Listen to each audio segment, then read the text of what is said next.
the league. The Orlando Magic soon after hired Rob Hennigan from Presti's Thunder to serve as their chief basketball mind. The following year, as Philadelphia empowered Hinkie, Phoenix hired Ryan McDonough as the Suns' new general manager. He was a respected talent evaluator from Boston's own analytically minded front office that first brought Morey himself into professional basketball. The Sacramento Kings named Pete D'Alessandro their general manager, a numbers guru who was known for his mastery of the salary cap. These were not former players with an innate feel for the game. These men were, frankly, nerds, rushing the NBA's storied fraternity of lifelong hoopers. This was an unmistakable trend, and any trend in any industry sparks unforeseen ripple effects. When Apple eliminated headphone jacks from its cell phones, Bluetooth products blossomed in turn. When NBA clubs equipped these young, analytical acolytes, a new team-building theme emerged across the league's landscape. The numbers were obvious. If your roster was average, and your record was mediocre, you had a near-impossible path toward a championship. To make a long story short, Hennigan, Hinkie, and McDonough understood that losing, sinking down the standings, and earning higher lottery odds for landing top draft picks was the surest way for a franchise to add superstar talent that could one day deliver a title. Boston set out to do the same that 2013-14 season. So while the NBA is ostensibly about competing for championships, a new race to the bottom grew maybe even more contested than the battle taking place at the top. 1 year into Hinkie's tenure, the mass of, at least kind of somebodies flocked back to Orlando. All season, skeptics had lamented the losing culture fostering in Philadelphia. Basketball lifers wondered aghast how the Sixers' young players would learn about professionalism.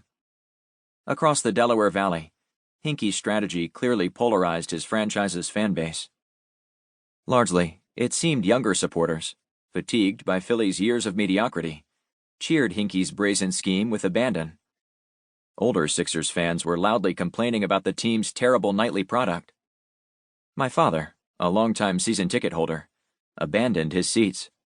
And I was an aspiring sports writer, with those Vistaprint business cards, so his friends demanded an explanation whenever we crossed paths.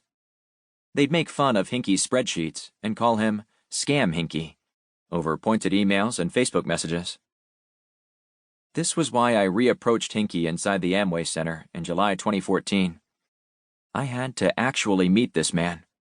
I needed to put a personality and a conversation to the caricature that many were painting him as.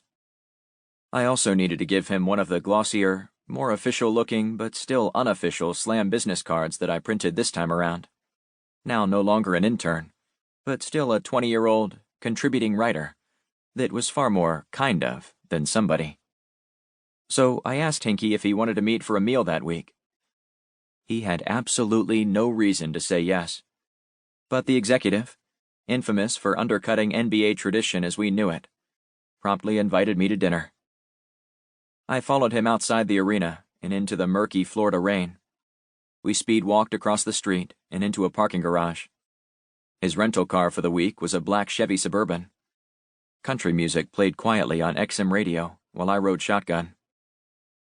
We ate and spoke in the lobby restaurant of Orlando's Grand Bohemian Hotel. He was as charming as he was guarded, insisting, as is his custom, the conversation remained off the record. But the 36-year-old before me that evening was nothing like the cold and calculated parody many believed him to be. He won me over. And as a young reporter, finding my footing in the cutthroat business of basketball, I certainly struggled to maintain an objectivity when discussing Hinkie and his process to build Philadelphia into a perennial contender. Later that week, I bumped into Isaiah Thomas in the Amway Center media room. We shared a few mutual acquaintances, so I struck up a conversation with him while waiting in the buffet line. Thomas was in Orlando to provide color commentary for NBA TV's game broadcasts. He, of course, was a decorated point guard and a two-time champion with the Detroit Pistons. Then Thomas became both a coach and served as a team executive. He was, by all accounts, Hinkie's direct foil. He not only played, but starred in the league. He wasn't a 30-something whiz kid.